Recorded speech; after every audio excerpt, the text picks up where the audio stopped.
Hi everybody, Ransom here. This is a very special episode of the Pittsburgh Piledriver Podcast. This is a special episode because Poot the Bard is not here. And when Poot the Bard's not here, that means your executive vice president of content creation gets to do the intro and put the episode up on YouTube. Unfortunately, you have to see this ugly face because I don't have any of Poot's intro stuff. So...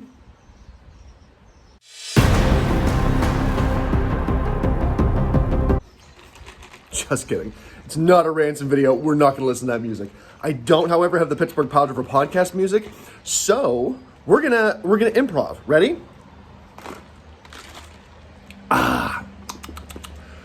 Me. Good morning. You're listening to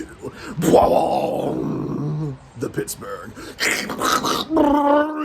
Piledriver. What the hell was that? What the hell is that? Podcast. I gotta find a way to do the ding. Can I do this? That's a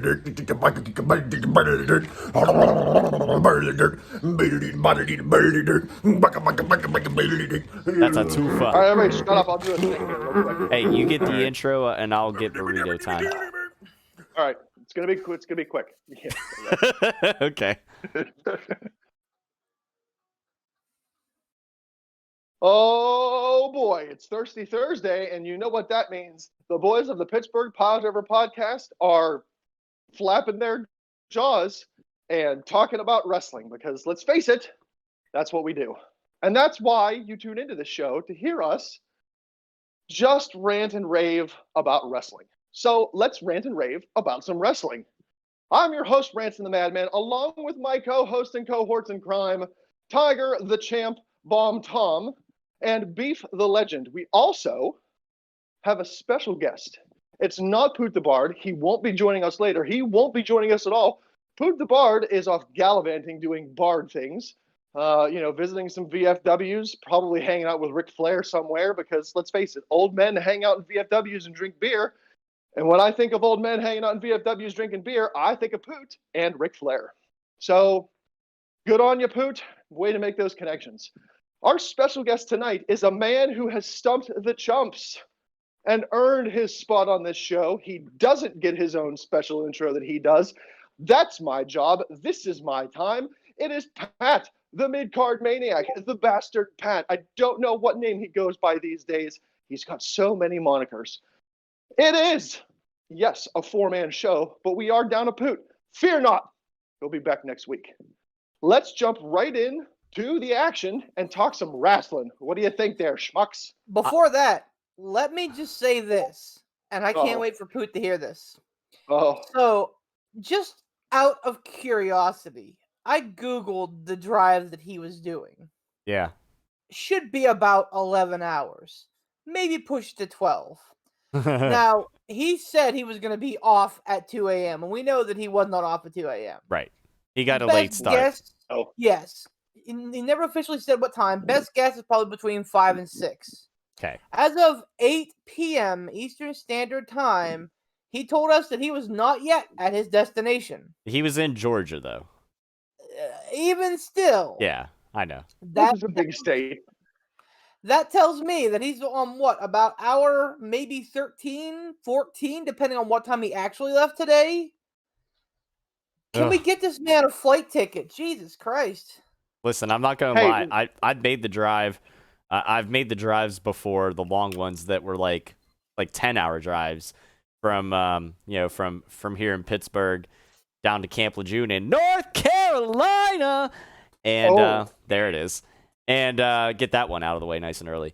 But I mean, I know that could be a long drive. So, Georgia, even a little bit further, depending on what way he went and everything, I hopefully I don't know, man. That's oof. Listen, there's a reason why when we all went up to Casa de Poot, those however many years ago for the IWC show, there's a reason why once we got to Poot's house, did our podcast, and we were about to get on the road to go eat and then go to IWC, Poot was like, oh, all right, everybody, I'll drive. And I'm like, nah, I'm driving, get in. Because I wanted to, A, have time to eat and digest, and B, I wanted to get to the IWC show before the end of the opening match. I love the boy, but A, I don't trust the Pootmobile. No. If you've seen it, you would understand my You know distrust. why. I rode in it from your place to the Arby's. It's a fabulous vehicle. I'm glad he didn't take it. It's ghetto fabulous. And also, you know, I'm fairly certain that Ric Flair's dick works faster than Poot the Bard drives. Well, so I mean, that's not a shining listen. endorsement. Ric Flair's got that fucking Car Shield commercial money now, so he's got all the Viagra in the world. Woo! You know, and like both. And we know that Poot's a worldly dude. So you know what? Like, that's fine. He doesn't want to take a fucking plane. Take a damn train. Man, something other than riding that damn tortoise down there. Goodness, Poot, I love you. Find the fucking accelerator. All right. Speaking of accelerators, we're off to the fucking races tonight, boys. Yeah. The tortoise. So listen, hey, before we get into the diatribe that we normally do, since we have Pat here this week, and he wasn't on the show last week when we talked about it, I did want to kind of get Pat's quick opinion on something. Last week, Pat, if you listened, we talked about how the following weeks past WrestleMania this year have seemed very lackluster. Whereas in the past, WrestleMania, the Raw following, the SmackDown following, it was usually a week of surprises and excitement. And, you know, there was usually some pretty good shit going down. But this year, everyone on this podcast, at least, has seemed underwhelmed at the product that WWE has put out post WrestleMania. There haven't been a whole lot of surprise returns. There hasn't been surprise call-ups. There's nothing that's made us jump out of our seat and go, oh shit, here we go. This is it. What's your take on things in the Fed post WrestleMania? Bad for me that I haven't watched any WWE programming since WrestleMania. Oh, there you go. That should say it all. I mean, it's bad. Like, I keep it on in the background, and I'm still like shaking my head, going, "Why?" Like, what? For example, what's the purpose of having a big fucking hoopla, suspending Charlotte Flair, only to trot her plastic-looking ass out there the next week with Sonya Deville, who's been exclusively on SmackDown for the last fucking year, like doing nothing. Then like Sonya comes out and be like, "Up, she's reinstated," and then like this week she came out with Sonya in the ring and basically held Sonya hostage until she was in the title match. Yeah. There's no. And so wait, and then Sonya does it. Sonya does it, but then Adam Pearce is like, "You're overstepping your boundaries." It's not like she like was on a power trip. She basically like did it at the behest of Charlotte anyways. So like it's again a lot of what Monday Night Raw does best, not connecting the dots. I wish I know Ransom mentioned about the the content dribbling off like the man juice out of Ric Flair's pee-pee, but I honestly there wasn't really anything to talk about with Monday Night Raw this week. I fast forward through a lot of it because nothing interested me. That's what Monday Night Raw. Monday Night Raw was a big fucking jerk off in your hand and blah. That's it. The return of AJ and Omos. I mean, I guess that's right. That was right. That was okay. I'm sorry. That was at the very beginning of the show. By the end of the fucking 3-hour snore fest, I forgot all about it. Sorry. Wow. Yeah.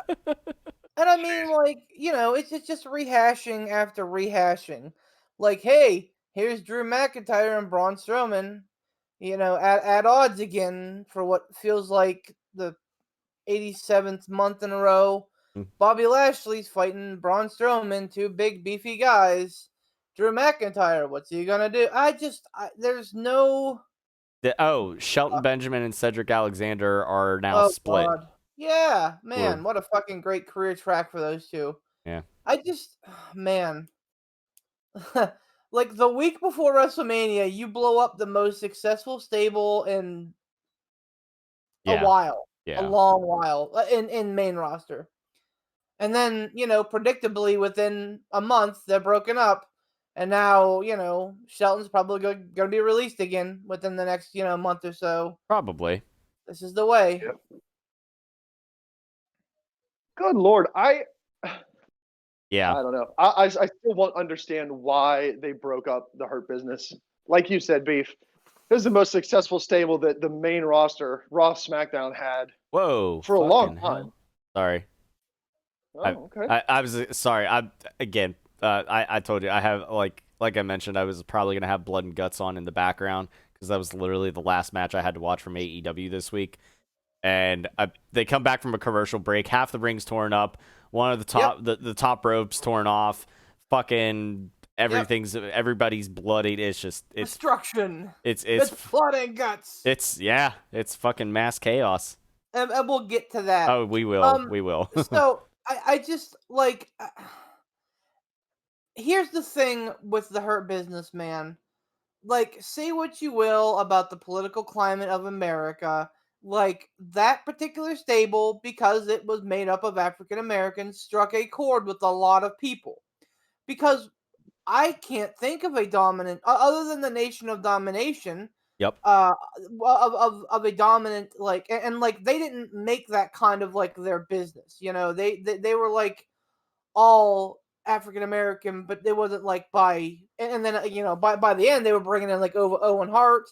And they started with like Crush and Savio Vega. So like that wasn't like the purpose of it.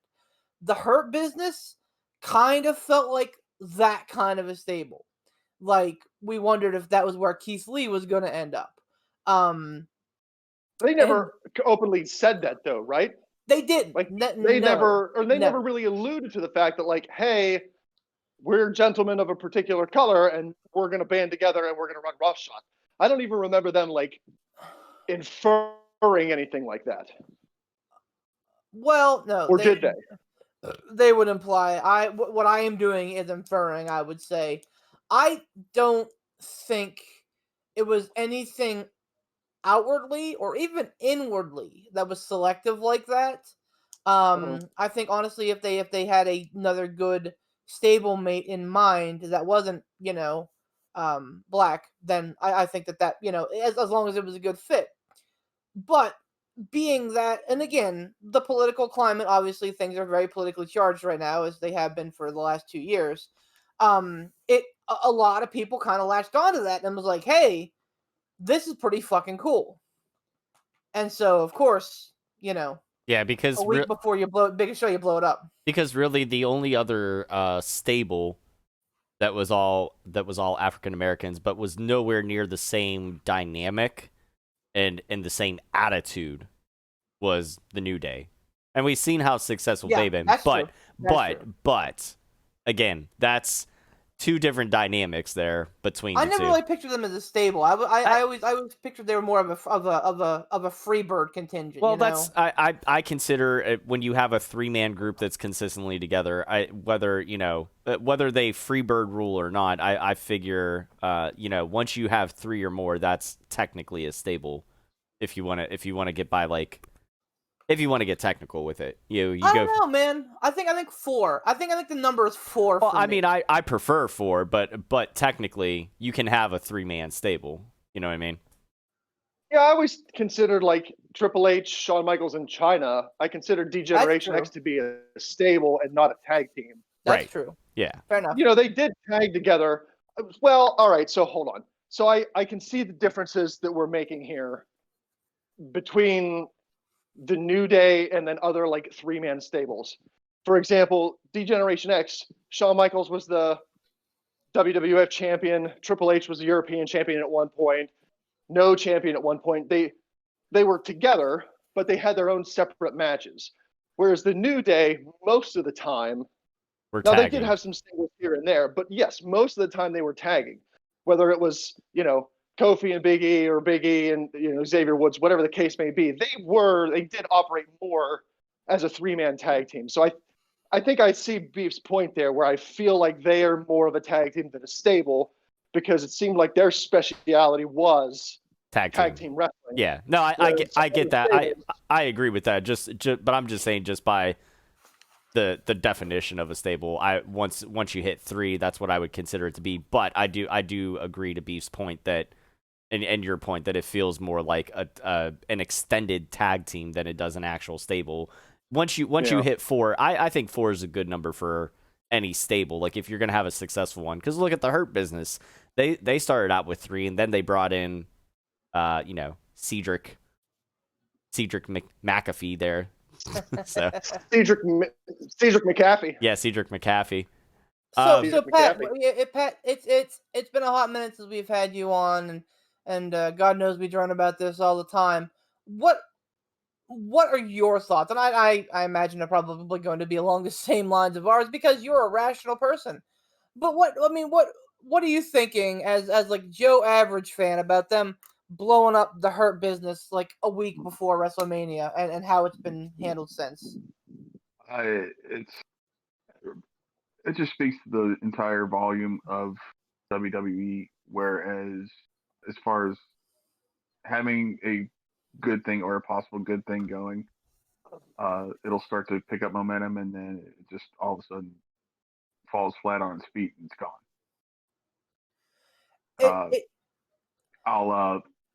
The Fiend. Yeah. Oh, we could go on a whole nother hour and a half talking about that again, I'm sure. The one thing I've noticed, and again, like I feel like we have like, the 10 commandments of the P3, like thou shalt insult Vince McMahon on every episode. Like it's always something that Vince McMahon is not behind that gets scorching over. Daniel Bryan, the Hurt Business, I'll include them in that. CM Punk, the Fiend, things that Vince may outwardly support and say, yeah, go get him, Tiger. But inwardly, he's like, I had nothing to do with why this is getting over. Keith Lee. Yeah. Keith Lee. Therefore, I'm going to pull my support. And if it can continue to get by without my support, maybe we'll reconsider in the future, a la Daniel Bryan. But I just, man, it's bad business is what it is. So, speaking of Daniel Bryan, on SmackDown, did he lose to Roman Reigns? He did? Yes. So that means that Daniel Bryan is no longer allowed on SmackDown. Is that right? Well, they changed the storyline a little bit Oh. to say that his contract is actually up now. Well, so as far as I know, and Meltzer may be feeding into this as well, but Dave Meltzer, who's, he's Meltzer. Uncle Dave. Is reporting that while he thought Daniel Bryan's contract was up in the fall, that Daniel Bryan's contract is legit up now. So maybe that's why they did that particular angle of him, loser get off of SmackDown sort of thing. Mm-hmm. Right. And it is interesting because the angle when they were talking about it was specifically he'll be off of SmackDown. Yeah. Which is what everybody was like, oh, well, clearly his contract must be continuing then if he's just not, going to be on SmackDown. But yeah, like Dave Meltzer earlier this week reported that, and I'm like, well, there you go. Truth be told, though, I don't think he's going anywhere. He's a very sharp mind, and he's a great booker. I think he's gonna be a guy like a Dean Malenko that's gonna book a lot of great matches. And he's got his family to think about. And while Tony Khan may have more money, at the end of the day, WWE honestly has more stability than AEW. I love AEW. It's the hottest thing going today. They had another fucking Cracker Jack episode last night. But the bottom line is they're in their infancy. At any time, TNT could pull that plug and go, you know what? We're not feeling this anymore. And then they'd be in a situation like Impact was when they were on fucking Pop TV, where they have to like scramble to exactly. scramble to keep, the bills being paid and the lights on. WWE is never going to have that problem. USA is going to pay through the nose for WWE. Fox has proven that they're willing to pay through the nose for WWE. So, and now they have the cock money too. Right. From so NBC. If you're a guy that's looking to support your family, that and you have a love for the wrestling business like we know D-Bry does, it makes good fiscal sense. And as much as we'd love to see Daniel Bryan versus Kenny Omega, or Daniel Bryan versus fucking Will Ospreay or Shingo Takagi, there's no way he leaves WWE. I just don't see it. Concerning this issue, and a lot of people think it could be part of a storyline to put Daniel Bryan in the backstage area, like you just mentioned, Beef. But some people were speculating, maybe this is his time to jump to AEW, and it was reported that Daniel Bryan has a couple wrestling friends in AEW, and they have both said he has no intention of leaving WWE. So that's coming from AEW superstars as well. Listen to the big brain on the bastard. Fucking doing his the research insider. doing his fucking research before he hits the show. I like it. That damn man putting me to shame. Yeah, that's good intel for sure. No, I mean, that lends credence to what Beef's saying there. It's just like you really have to think about it as far as what's in the best interest for what your priority is. Like we said the same thing about we said something similar to with God, I'm trying to remember his name now. Mike Bennett and Maria Kanellis. Whenever they signed those big 5-year deals, they re-upped, and then then they were stating their displeasure and everything like that. At the time, like they knew what they were getting themselves into when they re-signed up, but they had new new young children, and just they had to think about what physically made sense for them. So I mean, I think that's a he said, she said. Like, they had fucking Vince McMahon on the magic carpet. I can show you the world.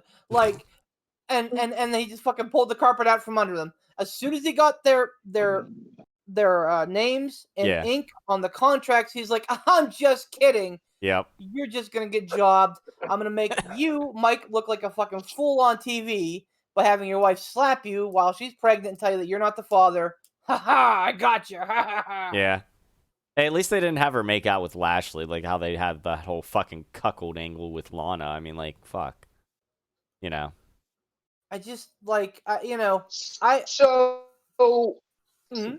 that right there, Tom mentioning Lana, Yeah. that makes me think a bit, because Rusev and Lana, married, legit, both worked for WWE. Rusev now in AEW. Right. Lana still in WWE. Now, they may be putting her in some questionable angles. They might sometimes make her look like a fool. She's still being paid. She's still on TV, which is more than you can say for Keith Lee. Yeah. She's still on TV. And Miro is in AEW. Does that not lend any credence to, like, hey, the Bellas will still have their stupid twin TV show and Daniel Bryan will be somewhere else? Or do you think Daniel Bryan is a different story because he's probably a bigger name than Miro? I think that might be it there too. Like I feel like Daniel Bryan is definitely by all accounts a bigger name than Miro. Like just apples and oranges, man. Yeah. Like Daniel Bryan spent 12, 13 years cutting his teeth in indies before he got a crack at the Fed. Right. Rusev, Miro, was like hot-shotted. He like came into NXT as a House of Fire, hit main roster, again, a House of Fire. So, like, you have one guy who had his best years potentially behind him, or like maybe you were capturing him at the pinnacle, no pun intended, of his career. Whereas Rusev was nothing but an upward trajectory from where they got him. So yeah, I mean, I that's a tough comparison. When it comes to Bryan, though, I guarantee you that if he were not married to Brie Bella and if they did not have children, he would be Splitskis. Before the birth of their first child, when I think it was before, it may have been just after, but Bryan was not being used. He was out on injury, and they did a thing, him and Brie said, "Oh, he's training because he's gonna wrestle in Mexico in September if WWE won't let him again. He's gonna wrestle in a hair versus mask match." So, like, that was clearly on the table at one point. Like, if he wanted to be an active competitor again. I think maybe he got out of his system because he went on to have a nice 2, 3, 4 good year run after that. So now it might be the twilight where he's like, you know what? I just want to teach the young guys. I want to book. I want to be involved in the business, but I want to be at home with my family too, just like AJ Styles. And again, I can't begrudge him a minute, but again, I think that if Brie mode wasn't still around, if the Bellas weren't anywhere on WWE's radar anymore, I think he'd be in AEW, likely still wrestling. But I think they were getting old Pappy Daniel, old Pappy Danny, retiring and riding off into the sunset. Either way, I mean, regardless, it's. I mean, there's a ton of places that Daniel Bryan, if he chose to go somewhere else and do something else, if his contract did expire, I mean, I'm sure he would. I'm sure he would excel, because he's that type of person that you could plug him in just about anywhere, and and you'll get good work out of him, and he's gonna make the other guy look good as well too, whoever he's in the ring with. We could fantasy book a ton of matches between him and X, Y, and Z. What I'm curious is, though, is kind of on the flip side of the coin. So, like, going back to about WWE and their choices of booking and stuff like that. So we've seen Roman Reigns dominate all the way through WrestleMania and steamroll over everybody, and he's beaten Daniel Bryan a couple times now and stuff like that. Now Bryan's out of the picture. So my question is, I think we kind of see maybe where they're going on Raw, like with Lashley holding the title. Maybe we get a Brock Lesnar at SummerSlam return. And so where does that leave? Like, who steps up to Roman next on who steps up to Roman on SmackDown for the Universal title? What face do you put in there in that picture? Do you put Kevin Owens back in? Like, who's?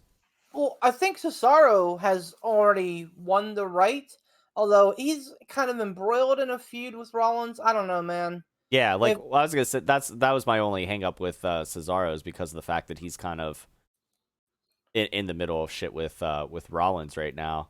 But I like that. That'd be nice to see Cesaro finally get that fucking mega push that that he's so well deserved.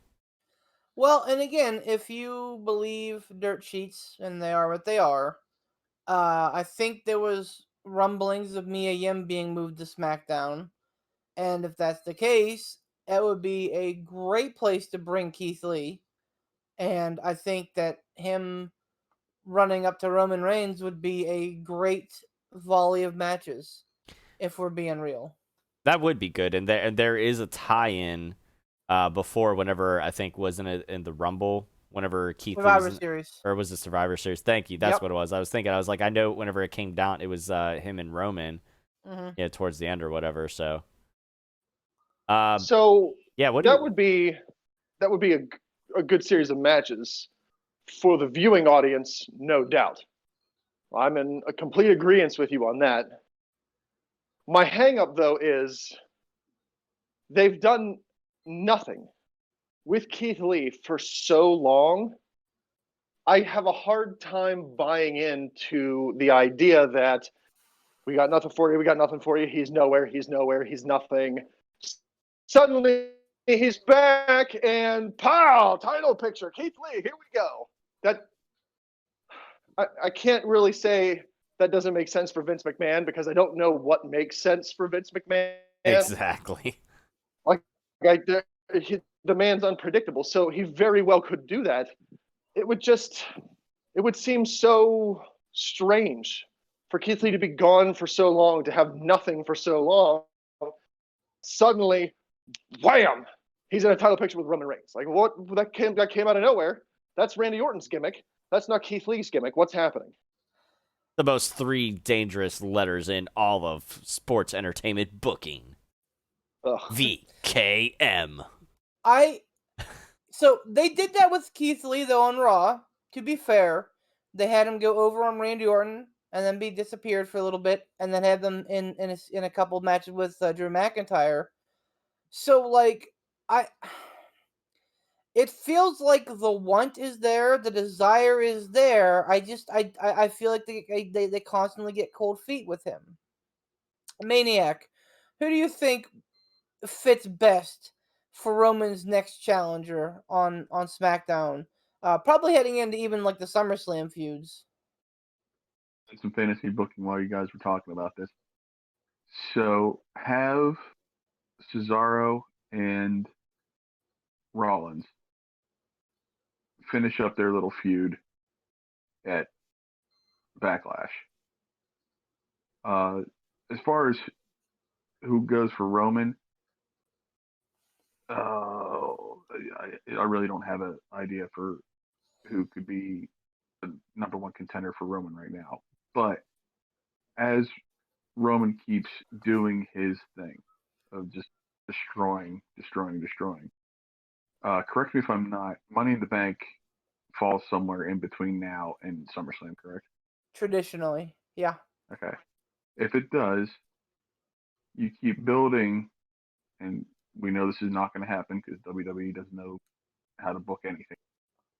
But keep building Cesaro, have him win Money in the Bank, and then at SummerSlam, once again, have Roman blow through whoever he's going to fight, but make it a little bit of a grueling match. So he's a little worn out. Cesaro cashes in at SummerSlam and gets his comeuppance, up and coming, whatever, and have him finally win a world title. Yeah, that would be excellent. So, if we're purely fantasy booking, here's what I'd love to see.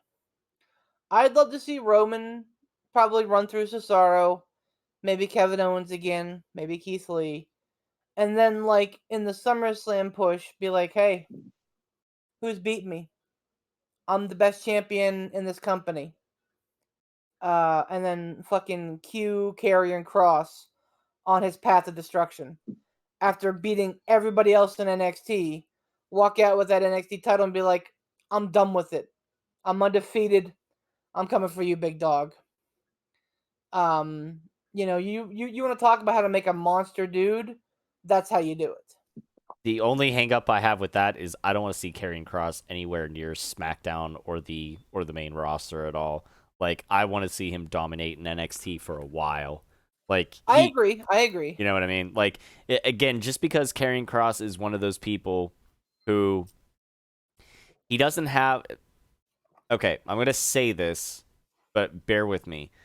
Well, He doesn't have the Adam Cole factor. Karrion Kross has the look and everything that you would think that, would be like the ideal Vince McMahon fucking # wet for Hogan wet dream.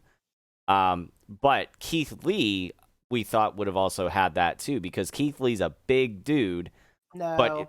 No, hold on. Vince hates fat people. Okay, well then never mind. Keith Lee was too big. He went into fucking BBW territory. Okay, so Vince McMahon has a weight limit. Got it. But Karrion Kross has the build and look of what you would think would be Vince's wet dream of a world heavyweight champion. But I don't know. I feel like they would neuter Scarlett's involvement or something somehow. Maybe not, because I don't know. Vince McMahon is an old perv, but I just see him fucking it up somehow. I have no faith in Vince McMahon doing anything worthwhile with NXT call-ups. Like, I know, yes, eventually, like we got lucky in the fact that the Shield, all ended up being successful on Raw and SmackDown. Look at Rollins and his tear with everything after he defected. Dean Ambrose had pretty successful title reigns and stuff like that. Roman was always in the spotlight, and now he's on doing the best work of his entire career, I think, right now. So there are exceptions to the rule. Kevin Owens had a little bit of time in the sun, but right now he's kind of miring around and not doing a whole lot. And you just historically, it doesn't bode well for people to come up from NXT on Raw or SmackDown, because it feels like they either push them to the moon for a minute, then fucking put them in mid-card obscurity, or they take fucking forever to do something with them. And then by the time they do, it's kind of like, well, now we don't care. You know what I mean? To be fair, the Shield were not NXT. The Shield were FCW, and they weren't like a group in FCW together. They were just guys that came through the FCW system.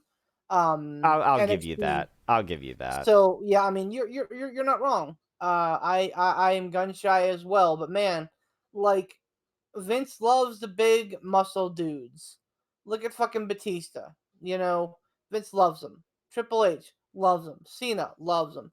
Cross has 0.5% body fat, and he's got a natural mouthpiece / First of all, he can cut a promo. Let's put that out there. Yeah, he can. But Scarlett is a great I don't want to say a foil, because she's not a foil, but she's a great a side piece for him. Like, when you put him and Scarlett together, they are the total package for what a champion should look like. To me, Yeah, man. Me. this is a Vince McMahon fantasy. This dude is. So, yeah, like, Kevin Owens has been seldomly used correctly because he's got a little bit of the gut. Keith Lee, same thing. Vince does not like the big dudes. He doesn't care if you can move like a cruiserweight or not. Vince cares if you have the look of a Greek god. Okay, so I'm gonna stop you right there. So what's the excuse then for Dominik Dijakovic? Because Dominik Dijakovic is not fat. He's a big dude, and he moves like a fucking like Keith Lee does. So what's the excuse for putting Dominik Dijakovic in this fucking Retribution bullshit? When Retribution first started, man, it seemed like they had a solid plan. I'm not thinking like NWO, but I'm thinking like a solid Aces and Eights style, like, hey, we arrive, we fuck shit up, we're gone. And then they had a brand exclusivity. Let me tell you what you don't do with a vigilante fucking crew. Don't make them brand exclusive. Have them sign. Yeah, you don't have them fucking sign contracts. Yeah. Bullshit. They're out there. They're the fucking phantoms in the rafters, man. Like, when the lights go out, that's I forgot the fucking name already. Requiem? No. What the hell is her name? Retribution. Retribution. Requiem Requiem for a wet dream. Tells you how forgettable they are. And I love Dijakovic. Dio Madden, I think, has a lot of potential. Shane Thorne. Yeah. Is decent. Mia Yim, Mercedes Martinez. It was just, they cut the legs off of that angle before they even started to crawl. And then they're like, hey, we want you to run. Oh. And they're looking like, hey, we don't have legs. And Vince is like, I don't care. Get out there and do that fucking marathon, yo.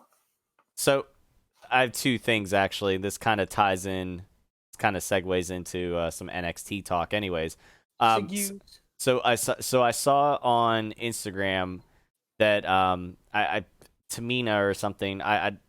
It was shared. I forget who it was shared by, but Tamina did this whole big celebrate Pacific Island, like Pacific Island Asian Heritage Month or whatever. I don't remember the exact whatever. But it had all the different females that are of the island descent, one way or another. Dakota Kai and Shayna Baszler, etc., etc., etc. I felt so bad for Mia Yim that they put her in they had the picture of her there and she had her stupid Retribution mask on. I'm like, really? Really? Yeah. Just She's why? from fucking San Francisco, isn't she? Well, no, but I'm saying her actual natural heritage. Gotcha. Yeah. Okay. Yeah. So, in any case, that I felt super bad for her about that. So I'm just like, ugh, like why? So I have a question. Yeah. Before Tom gets off into the NXT weeds. Yeah. We were under the assumption that if/when Brock Lesnar shows up, it's going to be Brock Lesnar versus Lashley. Is there any possibility that it's Brock Lesnar versus Roman Reigns? I mean, to Pat's point, Brock Lesnar versus Roman Reigns would be the perfect match at SummerSlam to wear Roman Reigns out to where he barely squeaks by a win. He's beaten. He's battered. He just got that win off. Here comes Cesaro with his Money in the Bank briefcase. Now, fantasy booking things aside, what's going to be a bigger headline in the wrestling world? Is it going to be Brock Lesnar versus Bobby Lashley, or is it going to be Brock Lesnar versus Roman Reigns? I understand that Brock Lesnar versus Bobby Lashley is the match that we never got, but are people going to care more about that than they would Brock Lesnar versus Roman Reigns, even though we've seen that before? That's a really good question, because with Lesnar versus Reigns, you have the Paul Heyman factor, because you don't know where Heyman's interests are going to lie. You know what I mean? Is he going to is he going to defect? Won't he? Will we actually see Paul Heyman actually get involved at all? I mean, I know that's not generally the Paul Heyman style. Like he's not the shiesty type of manager to where he actually gets involved in any outside interference sort of stuff. He's the advocate. He's whatever. He's the counsel. He's there. He's the mouthpiece. He doesn't need to do anything physical because his clients do all the physicality that needs to be done. I don't know. I would think my initial gut reaction is there's a little bit more money in the Lesnar versus Lashley angle, just because, like you said, it's the match that we never got. So it's something quote unquote new to the WWE universe. Who much like I'm sure there are a lot of others besides us that clamor for something different, something we haven't seen before, not beating the same old dead horse to death. And this would be a way to do it. Give us the match that we never got before, and let's see what happens. Yeah, I'm with Tom on this one. Yeah, I'm sorry, Ransom. But yeah, just to agree with you, Tom. It's going to be something new. That's what WWE wants. They're not going to want to give the fans the same old, even though that seems to be what they're doing with Raw and SmackDown. But for a big title match, they're going to want to do something. And Lashley versus Lesnar is the way to go on. That would be new as far as the in-ring competition, because like we said, we've never seen that before. But not factoring in a Cesaro Money in the Bank win and then potential cash in.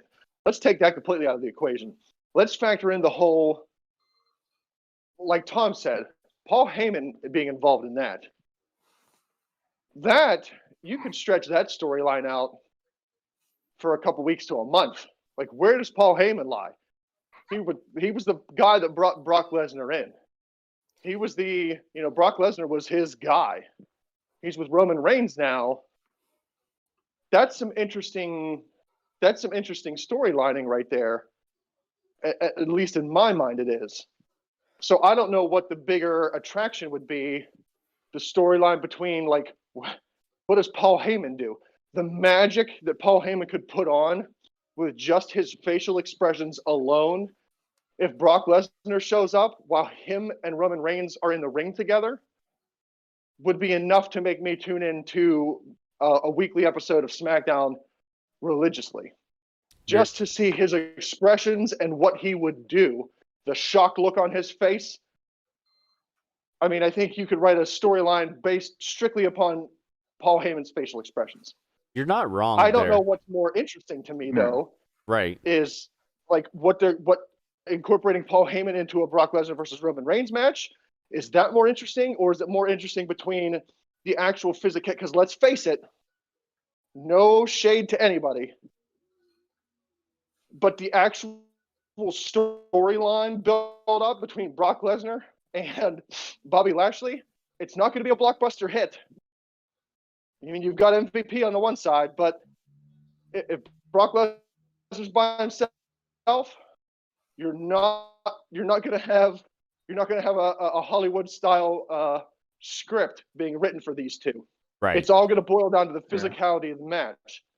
Is that 10-minute physical match between these two going to be worth it?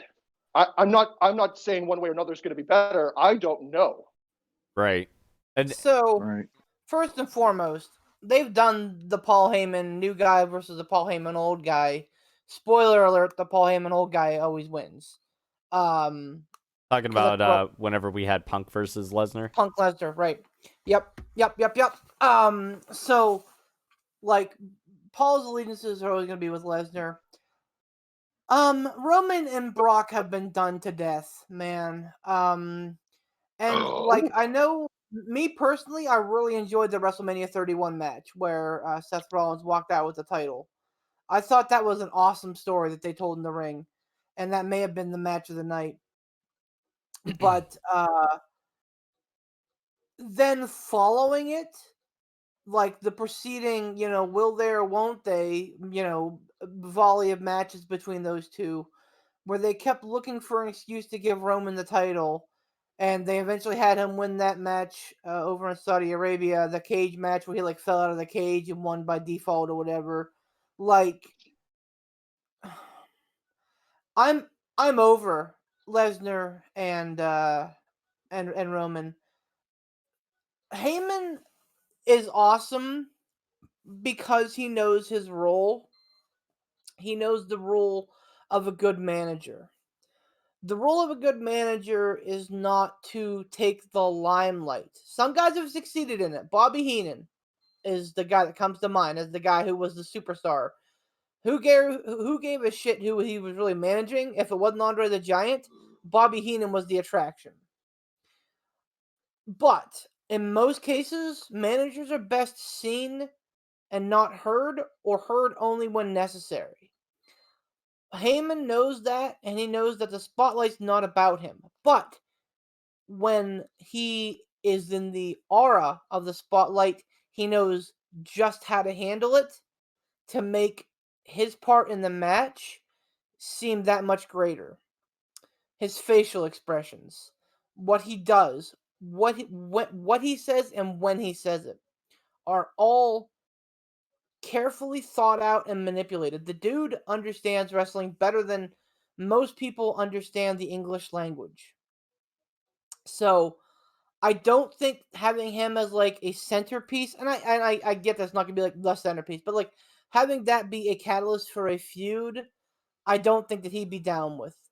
At the end of the day, Vince will, it's funny, Vince will always covet the legitimacy that UFC has, and Dana White will always covet the numbers that WWE has. And it's it's a fucking vicious cycle. Both of them will deny it to a T. But at the end of the day, like Lashley's an MMA guy, Lesnar's an MMA guy. If you have MMA versus MMA, who cares if their best MMA years are 10 years behind them? You can still build that as like a shoot style match and get people talking about a legit fight between the two.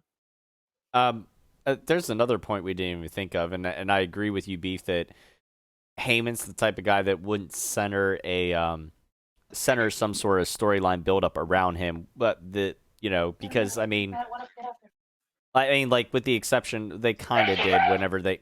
Good Lord, what was that? Shut up! Oh my Lord, what is happening? Someone's being attacked. What's Someone's that? being attacked. I don't No, know. that was my wife sneezing. Oh, okay, Jesus. She's being attacked. Bitch ass. Yes. Anyway, Sorry. so all good. That's all right. no, but so we welcome insanity, you know that. Yeah. But no, I mean, like you said, he kind of did have him kind of be the centerpiece of a storyline, somewhat around Lesnar versus Punk. But I was gonna say, what if they did go that route and they did center Heyman as the centerpiece of the storyline? Like, what's he gonna do? What if they just fucking swerved it all and had him manage both and make like this new like modern day dangerous alliance? How great would that be? I think it'd be great. I don't think Lesnar would be around long enough for that to happen. True. And again, that's like fucking real big time fantasy booking there. But I agree. That would be a sight to behold. awesome. Yeah. I think honestly, I think the movement right now is towards the future. And here's where WWE's questionable booking the last 10 years is biting them in the ass, where they're trying to move away from the Undertakers, the Cenas, the Lesnars, especially because Lesnar has a big fucking price tag. Yeah. If you can get by and not pay that guy, I'm sure they want to do it. So it feels like they're definitely moving in like a future direction, but they've bailed on making so many future stars. And a lot of the future stars that they had a lot of time and work in, pieced out, and have headed to greener pastures. So now they're stuck in an inconsistent loop with themselves, where they have these title programs that we don't really care about. Reigns versus question mark Cesaro. Yeah, sure, I'm hyped to see Cesaro get a shot, but I think at the end of the day, we know he's not going to beat Roman Reigns. Let's brass tacks here. At least not the first time around. Cesaro's not going to be the guy to take that belt off of Reigns. Short of Money in the Bank, which we mentioned, he's not going to be the guy to take the belt off of Reigns. Yeah. I love him. I've loved him for a long time. Not going to happen. And then on the other side, we have Lashley versus McIntyre versus Strowman. Yawn. Like, I couldn't be less excited about title programs right now. It's because they've done nothing to entice me, nothing to make me go to any of these guys that to make them feel legit.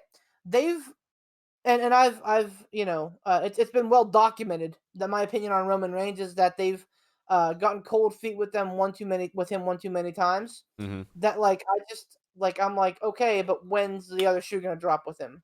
When are they gonna be like, okay, Reigns, we're done with you? McIntyre had a great build until they took the title off him for Randy Orton, and then put it right back on him again. Put it back on him, and then Bobby Lashley suddenly. So like they've and Strowman again, hot and cold. The dude beat Goldberg at WrestleMania 36 in front of a crowd of 0, which was apparently a big deal for him. But since then, nothing. So it's just so much of the why should I care? Like what have they done to show me that I should care about their product right now? Yeah. And that's what I keep coming around to, and that's a big fat goose egg. And by the same token, now you look at shit going on in NXT, and it's night and day. And obviously, I mean that's because because of the lack of Vince involvement down in NXT. I honestly, there's some stuff down there where it really is like storyline wise, you really don't know. It actually keeps you guessing. Where it seems like Raw and SmackDown is more the okay, this is pretty predictable, and I don't know if that's just because I'm a jaded fucking crotchety old wrestling fan now or what. But like, I honestly was not expecting. I was not expecting Candice LeRae. Spoiler alert. Ready? Spoiler alert. I was not expecting Candice LeRae and Indy Hartwell to fucking win the NXT Women's Tag Team Championships, but fucking they just did. So, it's it really, like I said, it's night and day, and NXT is doing so much stuff right. That's why I said earlier I want to keep carrying Cross away from Raw or SmackDown for as long as possible. I want him to be a fucking 400-day champion in fucking NXT or whatever. I want to see him just dominate and dominate and dominate, and that way, whoever the person is to take that off of him, it's gonna fucking shoot them into the stratosphere, because it's gonna be To the moon. to the moon. Oh, we'll get to that. It's just. Let me paint a picture for you, Tom. Here. Well, hold on. I was gonna say it's just gonna make that victory so much more meaningful, and you're gonna have an instant star on your hands with whoever finally does beat Karrion Kross. Go ahead. Let me paint a picture of what NXT is doing right. Raquel Gonzalez, end point. She came in a little over a year ago as like the hammer to Dakota Kai. Yeah. And I think a lot of people looked at her and went, man, she's got a lot of potential. Not really knowing that she was like running in the same circles as Rhea Ripley, and that they were like, kind of like, bros behind the scenes and all this. Like, they looked at her and be like, man, she's going to be something someday. Fucking little did we know, a year and a half later, we'd be looking at her going, man, what a great build. What a great champion. What a dominant champion. That is what NXT does well, man. They can sense. Triple H has the sixth sense about wrestlers. He knows when to pull the trigger. The only caveat to that is Keith Lee. I think that they waited a hair too late on Keith Lee. Yeah. But otherwise, like, he knows, okay, there's a big groundswell for X. Let's put our money behind them. And a lot of it is by design. Like Karrion Kross, there's no accident. Those vignettes, the entrance, Scarlett, the way that they have him talk, it's no accident that people are, yearning for Karrion Kross right now. So and that's what's great about NXT, is that he rolls with the flow, but the flow that he's rolling with is usually controlled by him. And if Vince had brain one and that huge melon on his head, he could be doing the same thing, where he could be riding that same wave, but he could also be the one controlling it. But it's just, you couldn't be more apt. Night and day is exactly what it is. Yeah. Now, Pat, or I know, Pat, you said you really haven't watched much wrestling at all since WrestleMania. Now, is that just Raw or SmackDown, or do you still keep up with NXT, or? I mean, I've been trying to keep up with it as much as possible, just reading about reviews and stuff like that. But the actual desire to watch it has sort of faded with WrestleMania night too. Yeah, you know what? Listen, I'll tell you this because I went through the same thing last year, right before COVID happened. When the Fiend lost his title to He Who Shall Not Be Named. Goldberg, You fucking did it. you fucking did it. Yeah. Oh. Yep.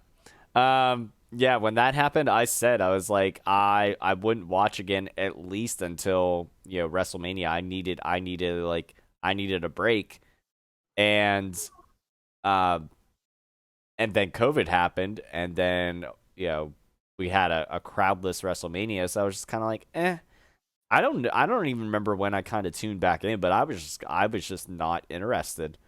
And it's sad to say that, I hate hearing that anybody goes through that lull where there's just like, there's not the desire to watch. And it's like, well, then, the people that are booking this stuff, you who are running this company, you're fucking doing a disservice to yourselves and the fans if you're having people that are just kind of like, whatever. Like, that shows me that you're not getting people emotionally invested. You're not giving them a reason to watch, and that sucks. But I will say, if you do make time for anything, at least start with NXT, because everything right is going there. Yeah, everything right is going on down there. Raw and SmackDown, you can catch the highlights, or whenever I decide to do a Raw, Monday morning or a Monday after Raw review, whatever bullshit. So yeah. Now I do have Blood and Guts on my DVR. So okay, so have you? Probably will catch that this weekend. Okay. I mean, I know what happened, but okay. I still want to watch it. Well, we'll get to that because I have a question, because I had it on the background as we're recording here, but I had it muted, so I couldn't hear what the announcers were saying. I just got visuals of what was going on. I did the same thing last night. I had to go back and rewatch it today. The audio cues are very important with the end of that match. Yeah. And spoiler alert, that's not a good thing. Well, no, that's what I meant. Like, because I have questions about that, about what happened at the end with everything. But anyways, back to NXT. So did Ransom? Did you see any of NXT from the other night or lately? Oh, what's that? no. Okay. No. No. Okay. Fucking defiantly. No. Okay. Well, How dare you? I don't watch wrestling in this house. No. No. We watch Big City Greens. How dare you? What the fuck? Man. It's a kid show. Oh, the feels. Good I Lord. watch Disney Plus in my house. I don't watch USA. What the hell? And when the kids go to bed, it's Disney Plus and Thrust. Giggity, giggity, goo. Daddy likes to fuck to some Mickey Mouse. Oh my God! I don't think that's what he was going for, but here we are. Oh my God! Oh my God! I can't wait for fucking Poot to hear that one. That Minnie Mouse has got quite the ass on that little rodent. Oh God, that needs to be our next T-shirt. Daddy likes. I need an adult. I need an adult. Daddy likes to fuck to Mickey Mouse. Oh my God. Give me that Walt Disney D. Yeah. Tom, you had a question about NXT. I did. I don't know what happened. Close this episode off right now. What is this? Shut it down. Shut it down. Fuck. We'd like to thank the sponsors. Yeah, what a great time to do that. We'd like to thank our new sponsors at Disney Plus. The purity rings stay on. About NXT? Well, basically, I was asking if you had watched NXT. No. And okay, obviously, we got that much. Breathe. I'm trying, man. Oh my God. But it seems like they're gonna do some interesting stuff here. With with the tag team division, they got Tommaso Ciampa. You son of a bitch! I can't. Motherfucker. Save that for your frig off Ransom stuff. All right. Oh Jesus! Tommaso Ciampa and Timothy Thatcher is a really cool tag team. I dig it. They had a good match against Grizzled Young Vets, and just the possibilities for tag team stuff down there, is really good. You got that going on. You have Imperium stuff going on. Legado del Fantasma, sniffing around the tag team scene there. And what's really going to be interesting. Balor been back? Just last night. Yeah, I missed what happened. Okay. I somehow missed it. What happened with Balor whenever he came back? Your standard Raw champion segment. Karrion Kross comes to the ring and says, you're all afraid of me. I'm not afraid of anybody. Line up. And then out comes Wish Orange Cassidy, Kyle O'Reilly. Hey, wow. hey. It's true. The NXT booking is like, how can we make Orange Cassidy but with NXT vibes? Let's do it with Kyle O'Reilly. Well, I mean, if there's they're calling him Cool Kyle O'Reilly. If you have to call yourself cool, spoiler alert, you ain't cool. Well, Carlito, I beg to differ. I was gonna say. That's fair. I was gonna say Kyle O'Reilly is cool regardless of what the announcers or anybody decide to call him or moniker him as. He's such a dork. Like the straw hat He said dork. and the big glasses. And you know what? Like, I dress like that and I get it. I too am a big dork.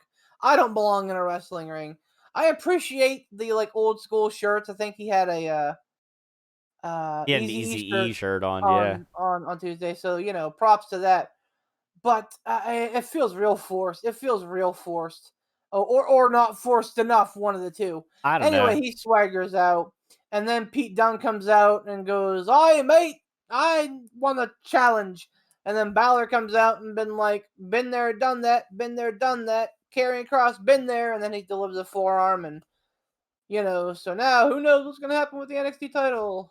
A fatal 4-way, maybe. Yeah, or a 3-way. What does AEW call them? Eliminator match to determine the number one contender. Nothing spectacular. I'm excited to see. I'm excited to see what's gonna play out with the whole Indy Hartwell, Dexter Lumis, fucking. Oh, that's so good right now. That forlorn love, like the forbidden love thing going on right now, like. Dude, him showing up at the locker room door with bathed in a weird purple light while holding those roses, and Candace going over and slamming the damn the blind shut and stuff. The blind, yeah, it's just so good. It's so fucking good. So yeah, I'm interested to see what's gonna happen with that. Then what was it? The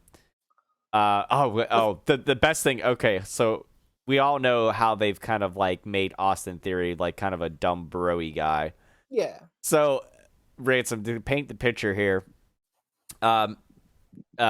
Gargano and Austin burst into Regal's office demanding to have some sort of sit down talk with Regal. Scarlett's in there and Regal's like, what the hell, I'm in the middle of a meeting or whatever, and Gargano ends up leaving. He's like, well, we'll talk to you later. He's like, come on. And Austin hangs back for a moment, and then he's standing kind of behind over Scarlett's shoulder off to the side, and he's like, they're so big. He's like, are they real? He's like, these are the coolest fingernails ever. And I'm like, oh my god, this it's so broy and just so fucking, the innuendo was so high on that one. But then it leads, not the original bro. Yeah, not the original bro. No, not stoner bro, but broy bro.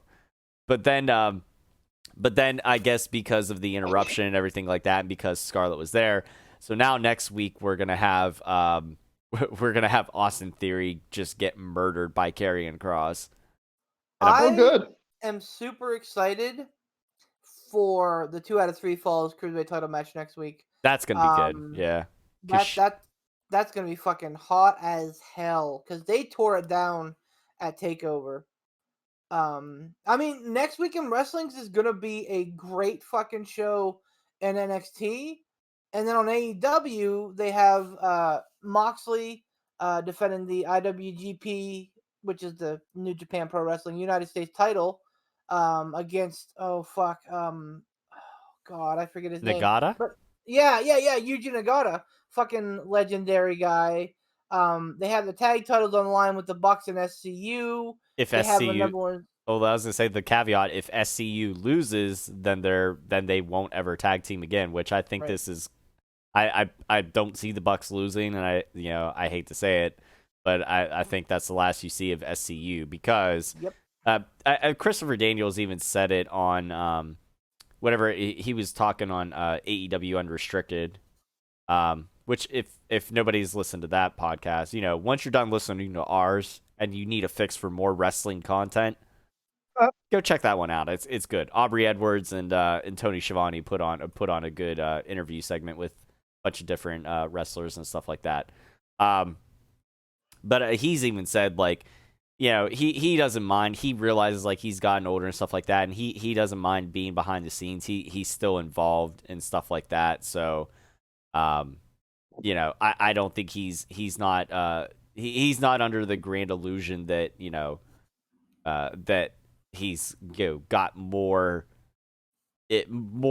gas than what's left in the tank for his in-ring career. You know what I mean? I think he's got a pretty good. I think he seems pretty comfortable with what's happened. Where his career's gone and everything. That he's leaving behind. Yeah, right? yeah. And then we have the number one contenders match, which is Orange Cassidy versus Pac. So let me kind of backtrack and just real quick. I want to touch on what we were talking about last week, which is when's Kenny gonna lose? Who's gonna beat him? Honestly, the way that last night played out, there was an interview segment with Kenny Omega, and Orange Cassidy came out, and Kenny Omega laughed him off. So clearly, Orange Cassidy is gonna beat Pac. There's no ifs, ands, or buts about that. AEW doesn't book themselves into stupid angles just to be dumb. I would not be shocked. I'm not ready to lock it in because I still have some time to think about it this month. I would not be shocked if Orange Cassidy beat Kenny Omega for the AEW title at Double or Nothing. I think that we're going to get some Moxley chicanery, but I think that when Orange Cassidy vied for the TV title against Cody, there was a pretty big groundswell of support for Orange Cassidy to win something. Right. And they didn't do it. I think that this, like we talked about the wave and riding the wave in NXT, I think that this is them doing that with Orange Cassidy. They went out and they procured honest to God theme music for him. A great tune, Where Is My Mind? I think it's by the Pixies. Yep. But it's the song. It's the song from the end of Fight Club. Yep. Great That's exactly fucking what tune. it is. And super super heady and super great for Orange Cassidy. So and they did the same thing with Jungle Boy with the Tarzan song. I don't know. The Tarzan Boy. So that tells me that they're investing in their future. That they want the crowd, the viewing audience to know these guys are important because they have songs that you've heard before. I think, and I don't think it'll be a long reign by any stretch of the imagination. And in fact, it's probably a de facto thing. It's probably the easiest way to get the belt off of Omega, is by having Moxley cost him the title to Orange Cassidy. Orange Cassidy can then lose to any number of heels. MJF, Wardlow, Archer, Cage, take your pick. Yeah. So, and then you obviously continue your Omega Moxley feud, and you're able to kind of slip the belt off of Kenny without it being too ridiculous. So that would not shock me. You still don't think that it's going to be Hangman to be the one to dethrone Kenny? Because I find that to be a little bit more. I find that to be a little bit more quote unquote believable, and I find it to be more of a payoff than instead of just kind of clamoring to what the fans are behind like at the moment. You know what I I mean? agree, but I also think that they want to be flexible. And even though that may have been their plan, like the long-term plan was to have Hangman do the, have Kenny do the deed to Hangman. I think that plans change. I think Hangman's a great hand. I don't know if he's main event ready yet. I'll be honest. He's got the skills for it. I just don't see the total package there yet.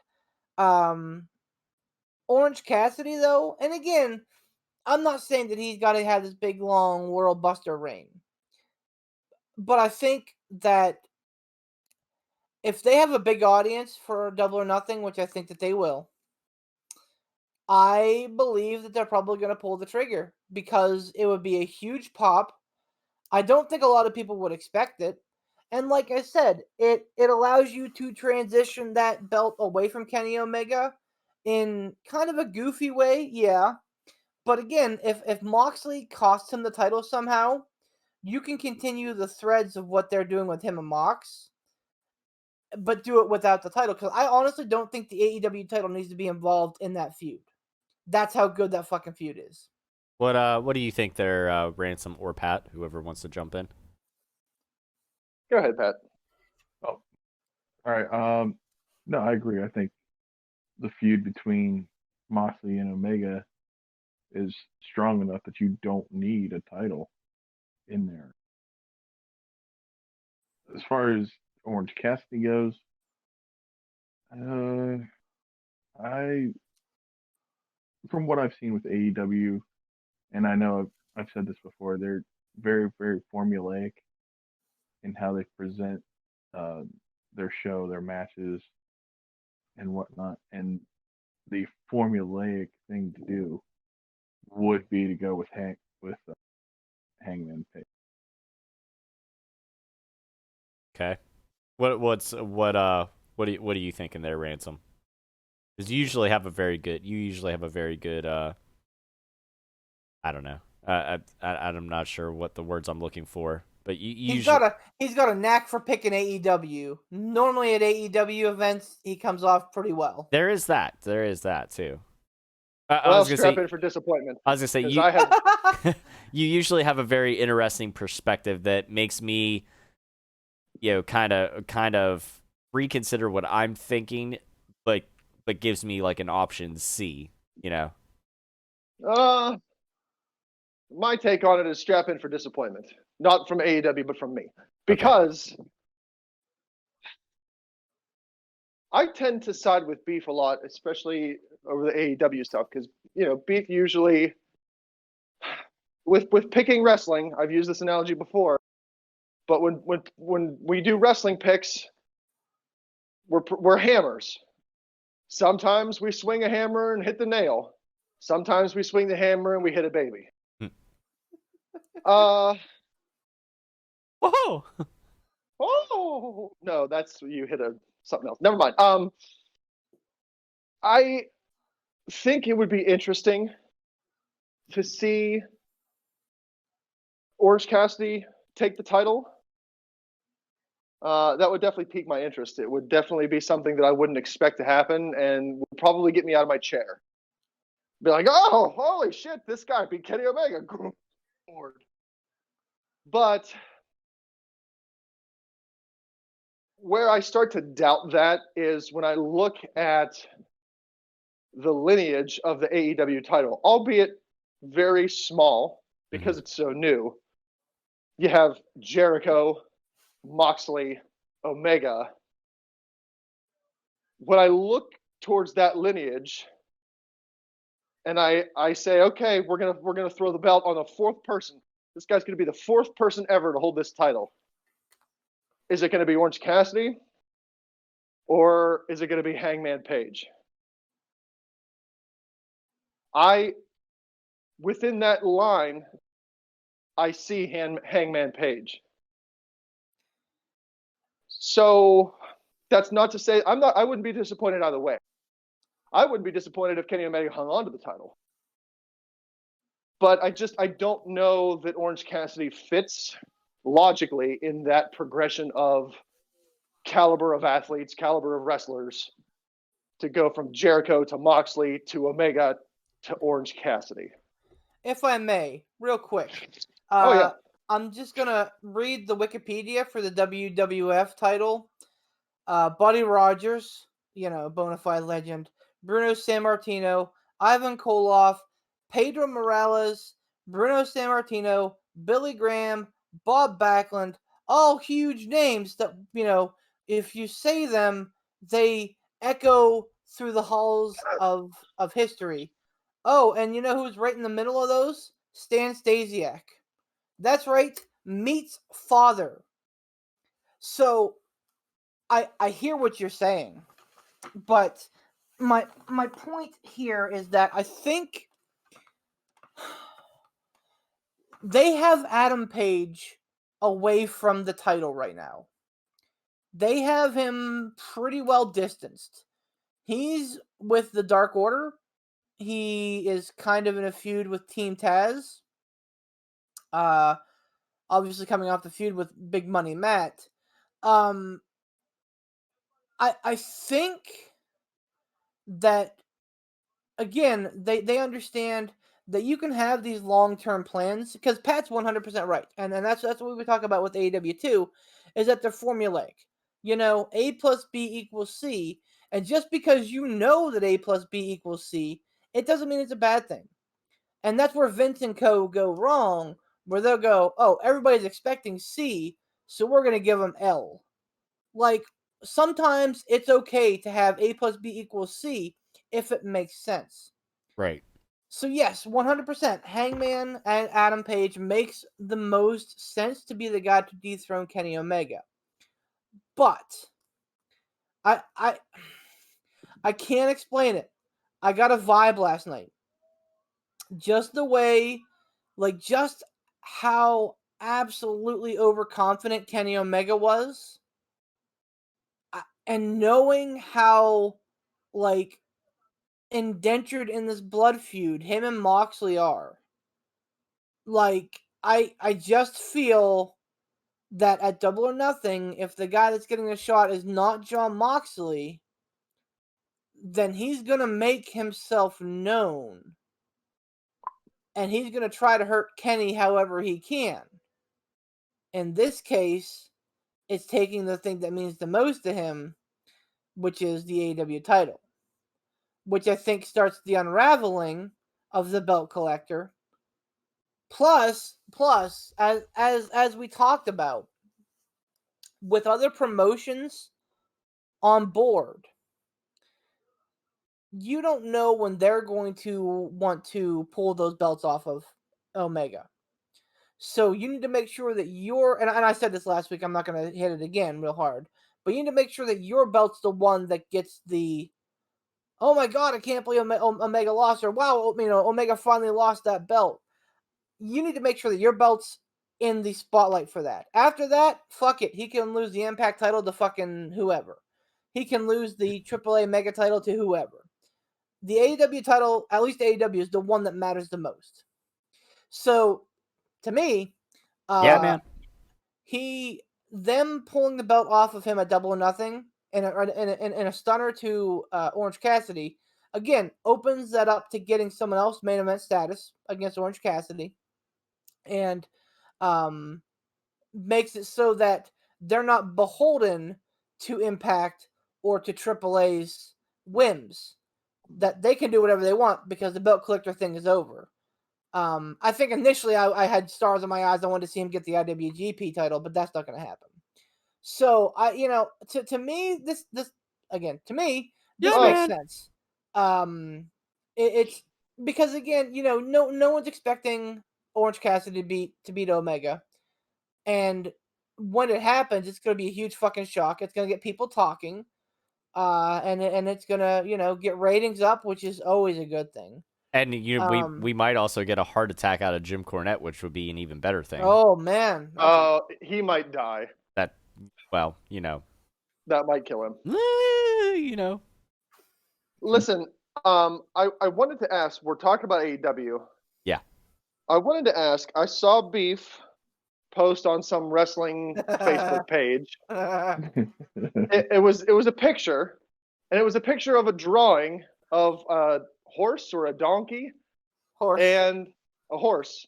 And when it starts out on the left, the back of the horse starts as like a very well done, very detailed artist rendition, professional caliber artistic drawing.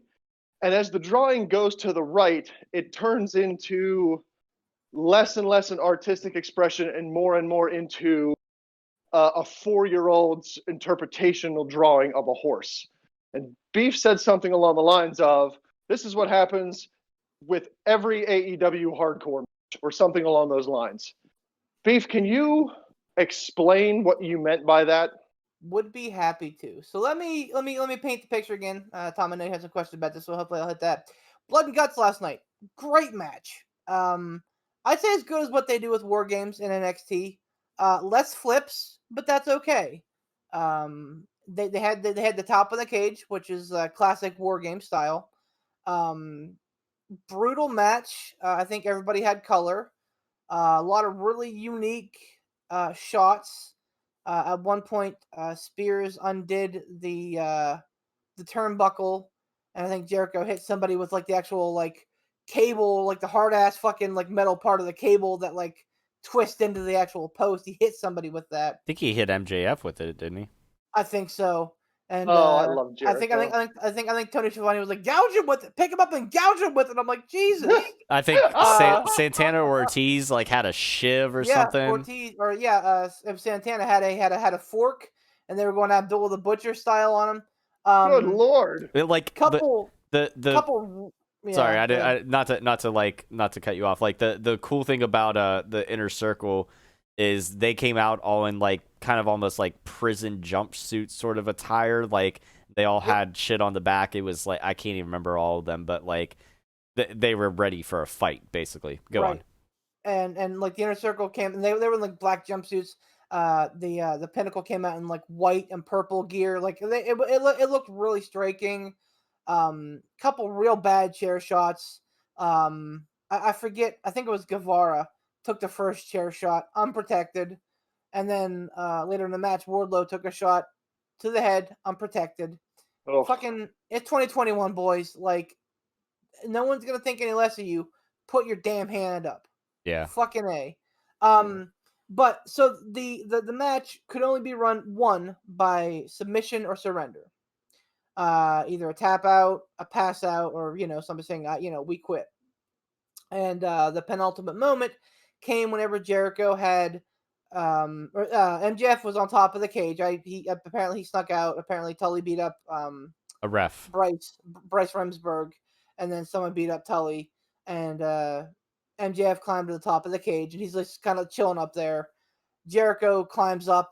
MJF starts to reel, the chicken shit heel stuff to beg off. No! And they go to town up there. At one point, Jericho has him in the lion tamer, and he turns around and he just like low blows him. And then he puts him in the salt of the earth up there. Jericho won't tap out. So finally, MJF has Jericho teetering on the edge of the War Games cell and says, "I'll do it. I'll throw him off." And fucking MJF is great. He keeps saying, "I'll do it. I'll do it." Like, it was perfect. And like I think Santana and Guevara are outside the cage, and they're like, "Don't do it. Don't do it." The match ends up. Guevara goes, "Okay, we surrender. That's it. Just don't throw him off. We surrender." And the Pinnacle won. Which of course then Max threw Jericho off of the cell. All well and good, except the landing. I noticed that too. So they had this big fucking thing in the middle of the stage, which they didn't really look at too much during the night, because if you saw it, you'd go, "Oh, that's probably going to have something to do with the end of the main event." Obviously constructed for this match. It was like a little like mini stage almost in the middle of their entrance ramps. And so Jericho goes through it, and it's like corrugated plywood, like not even 10 millimeters thick. super thin. On top of it, it has like weird. It's made to look like it's steel, right? But it's not. It's like weird plastic diamond plating. It was like a sticker or something. It was like it was textured to have the diamond plating, but it wasn't fucking steel. No. So first of all, AEW, as soon as he takes that bump and we see the wood break, and you can see the sections of the wood that are broken and splintered, don't try to fucking tell us that it's fucking steel and pretend like it's fucking steel. Second of all, there's a big old comfy crash pad right under there.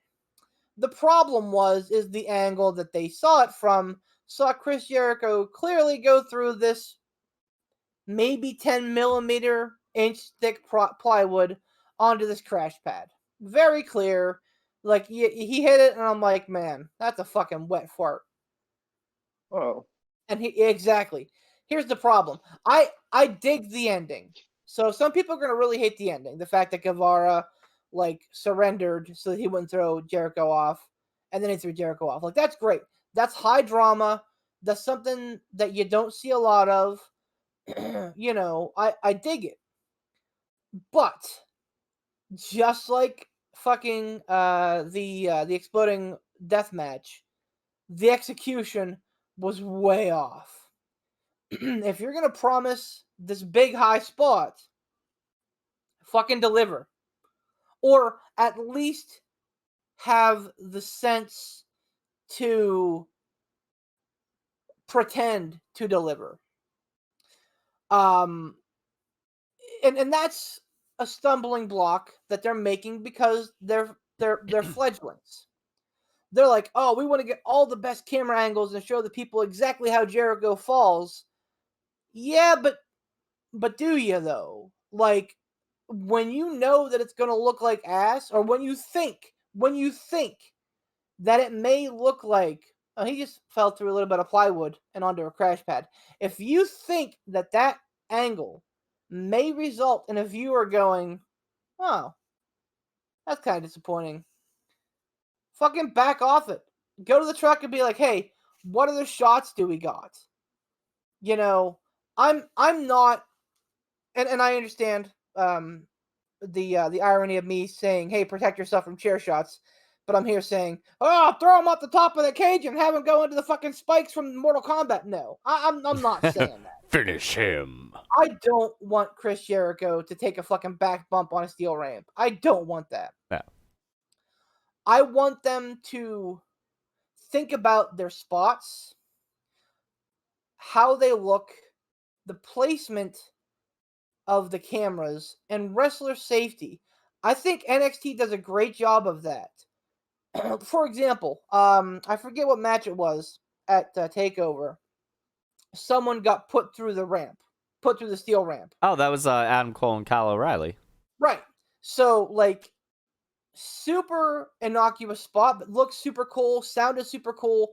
There's probably a big fucking crash pad under there, but when he came out with like pieces, like you could see where his back like hit the grating, so it looked cool. And even though it was probably a super thin metal, ready and set to take that impact, excuse me, and even though there was a crash pad probably under there, so we didn't have to absorb a damn bit of it, we didn't see it because of how they use the angles. And that, I think, is where AEW needs to grow. And again, realize if you promise something, or if you're alluding to something, if you promise a steak dinner and someone showed up to steakums, they're going to be upset. You got them. You're right. You provide a steak dinner for them. But, you know, a fucking $2 cut of steak is not the same as a $12 cut of steak. I feel like that's what Ransom was going to try to do to us with this whole Bray Wyatt Fiend thing. No, I'm joking. He's a reputable individual. So that's kind of what I did with that meme. Because it's, again, I love AEW, and I think that we can all agree I'm the AEW mark on the podcast. Mm-hmm. But if you cannot find fault with something, then you're blind. Oh, yeah. Yeah. Yeah, I hold true to that in every aspect of my life. Like, you could be 110% behind something, but you need to be able to point out the good and the bad while you put the bulk of your support behind something. My question is, with AEW, why I feel like they would have had enough time between the previous Dynamite and this Dynamite to say, okay, here's what we want to do. Here's the ending we want to do. Let's build 2 of these tables. Excuse me. Let's build 2 of these tables. Jericho, we're gonna practice this spot and see what it looks like. Like, we're gonna toss Jericho off into this plywood table, into the crash pad, and we're gonna film it. We'll have cameras there. See what it does. Because if it splinters and blows apart and looks like tiny little pieces of plywood flying everywhere, maybe we should rethink how either our announcers present this or where our cameras are at and what they shoot of it. Like, I feel like that spot wouldn't have been that difficult to say, we're going to construct 2 tables, we're going to toss Jericho off, we're going to do a run through of just the end, see what it looks like. Well, and an easy way to cover that up, like, fucking watch makeup tutorials on fucking YouTube. Like, these women who are fucking trash bags make themselves look like fucking models. You can use anything to cover something up. For example, put an actual God-forsaken table on top of the structure. Jericho goes through the table. That takes the impact. It slows him down. He hits this fucking thing. He goes through it, whatever. People aren't concentrating on the crash pad, on the broken fucking fiberglass, little fucking plywood that he went through. They're looking at that table going, wow, look at how he went through that table. That's fucking nuts. And I get that it's a little less safe, but I mean, come on. Jericho's gone through 1.5 million tables. And I'm sure he'll probably go through another couple hundred before he's done. Like, if something that easy would have hidden that ending, I don't know, man. Like, things like that make me scratch my head with AEW. It's never the victors. Honestly, with AEW, I have very few problems with booking, with who wins and when. The Cody TNT title reign notwithstanding, that was kind of But otherwise, like, I think that they've pretty much hit the money every single time. But when you say, hey, this, and again, like, they didn't overtly said, hey, tune into this, you're going to see someone get thrown off the top of Hell in a Cell. They didn't say that. But, like, when you saw Jericho up there with Max, you're like, oh, man, somebody's definitely going off this fucking cell. Yeah. So, I don't know, man. Like, and again, I want them to be safe. I'm not sitting here saying, give me blood and gore. I want them to be safe. But I also want them to, live up to the hype that they're trying to push. I understand them wanting to probably go above and beyond with making sure that Jericho is taken care of as far as, like, impact wise, coming off the top of the cage. Not saying that he's, Undertaker style fragile, but he's not the Chris Jericho that was the Lionheart back in, WCW, or the Y2J that debuted in WWF back in the 1990s. He's aged a bit since then. So I understand. And he's probably one of, if not their biggest commodity. I'm sure arguments can be made about Kenny Omega and everything like that. Yeah. But, like, everybody knows the name Chris Jericho. Right. Even the casualist of casual, someone who's never tuned into AEW before, they're going to see Chris Jericho and go, oh, I know that guy.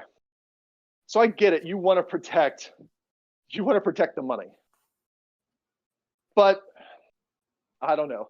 I think it makes me chuckle a little bit where you have this over-the-top protected landing zone for Jericho, but in the same exact match, you have guys taking unprotected chair shots to the head.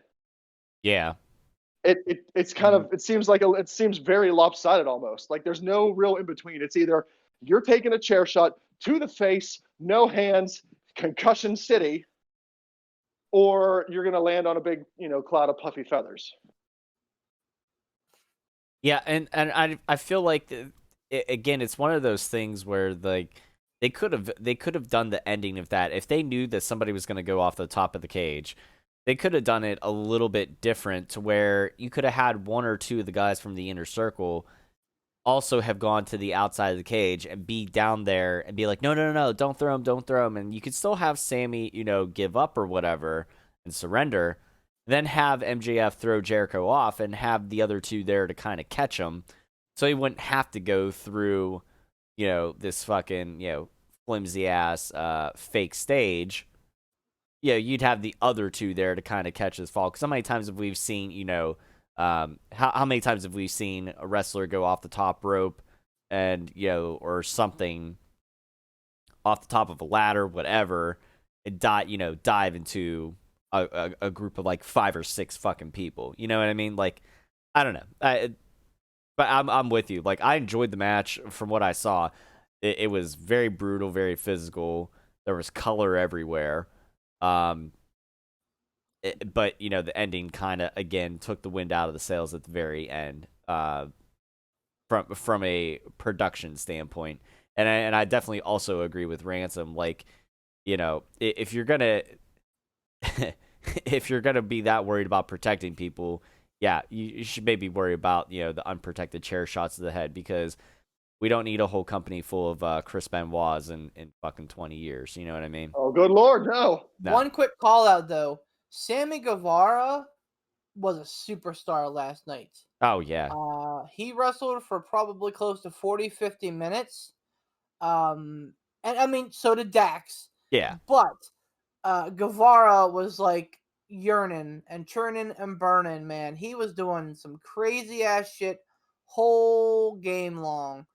So props to him. And, again, I will speak for myself. I'm not taking umbrance with the fact that Chris Jericho landed on a crash pad. I don't care. I want AEW to make better decisions with how they are showing these perceived landings. For example, another way, and again, I'm not a multi-billionaire.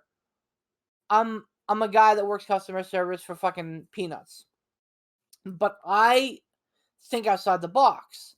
And sometimes I think that may be something that AEW doesn't do on the strong side. For another example, if you had a downward camera angle facing from like below the stage, but looking up at the cage, seeing him come off and then land, you see the poof, you see the shit explode everywhere, and then you immediately cut away to a different shot. Like, we are jabronis. And in fucking 10 minutes, I solved a problem of a multi-billionaire. Tony Khan, whenever you want me, buddy, you just slide right on into my DMs. I'm here for you, bro. I got you, fam. God. This fucking guy.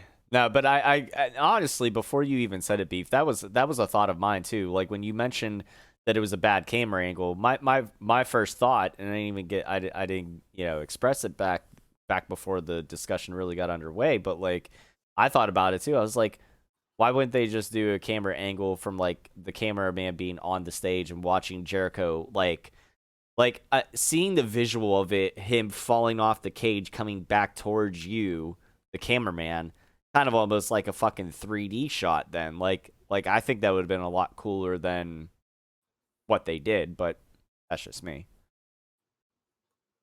Yep. So, but that being said, hey, go watch the match. It was a great match, and same as I felt about Kenny and Moxley. It was a fucking awesome match, and it lived up to every bit of the hype until the fucking end, which just was a wet fart. Yeah. They said, and here's the other thing, man. Like, own up to it. At the end of the exploding match, they were like, oh, well, things didn't happen the way that they were supposed to. And now that we see how this ended with the bad camera angle, it's like, okay, well, maybe I don't necessarily believe Tony Khan when he says that anymore. Maybe I think he's just trying to cover his ass. Well, actually, I think they covered up the ending of that barbed wire match pretty well. I think more so specifically Don Callis did, because they took it, and everybody, they poked their own fun at it and stuff like that. But then Don Callis said, he's like, maybe that's exactly what we wanted for you guys to see. Like, we promised you this big hype, and then we fucking, our guy comes out on top of a match that's not even supposed to be in his wheelhouse. We fucking win. Like, it's the ultimate, heel promo or whatever for a situation like that. But it worked. So I think they did really good in that sense. So I'm interested to see what they do coming out of it. I'm interested to see what MJF says next week or the week after, depending on if they have any of either one of the group on Dynamite next week. I don't think that they should.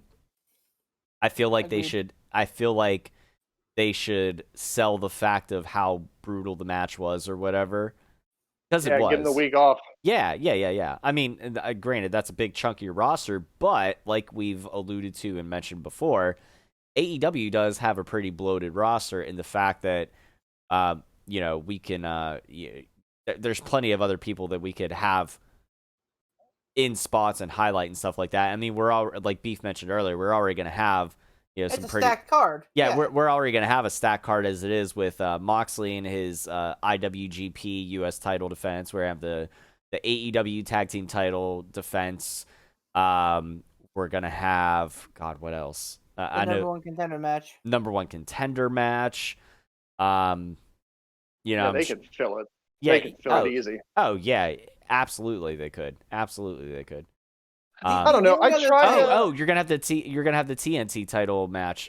Miro versus. Right. Yeah, I forgot about that. Yeah, Miro versus Darby Allin, which I think that's where you see. I think you're gonna see a new champ next week. Yep, can agree. I try to look on the bright side sometimes. There's the asterisk sometimes. Right. And I want to maybe try to chalk up the ending of the exploding apocalyptic murder match and the blood, sweat, and tears and gore and bile match and say, okay, look, yeah, they know what they're doing storyline-wise. They've got the wrestlers, they've got the talent, they've got the writers, they've got the brains for it, yes. But they're still a young company. There are going to be production hiccups here and there and along the way. Are they going to come at probably the most inopportune time? Well, 2 of them have. Are there going to be more? Probably.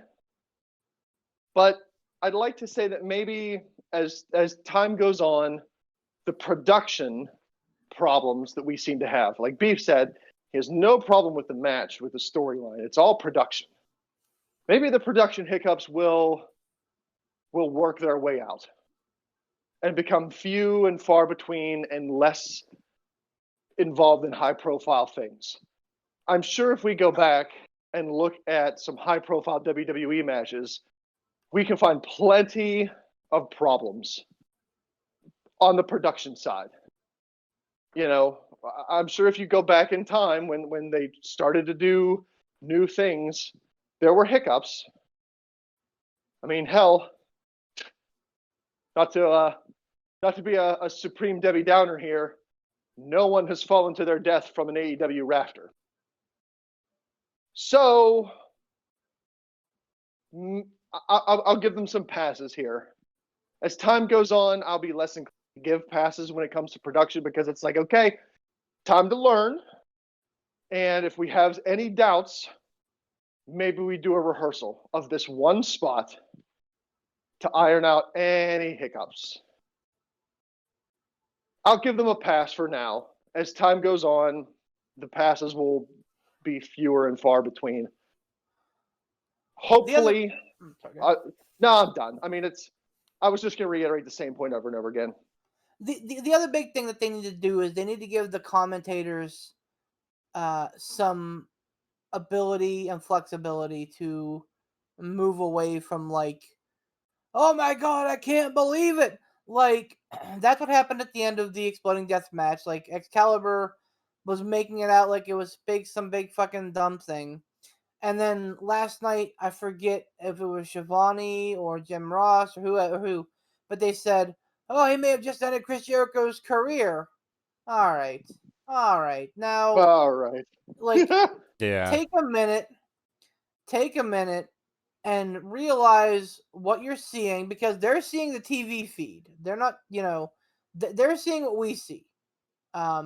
That's why they have the monitors, just so they can call the action that the audience is seeing. Right. They can take a minute and go, okay, maybe we shouldn't talk about how that could be Chris Jericho's, like, at the end of his career. Maybe because it looks so kind of splotchy, maybe we just err on the side of caution on that. Yeah, I get it. Like a little bit more ad-libbing, a little bit more thinking on their feet when it comes to Right. like, oh, that was a bad angle, or Like- oh, that didn't look as devastating as we thought. Maybe we should adjust.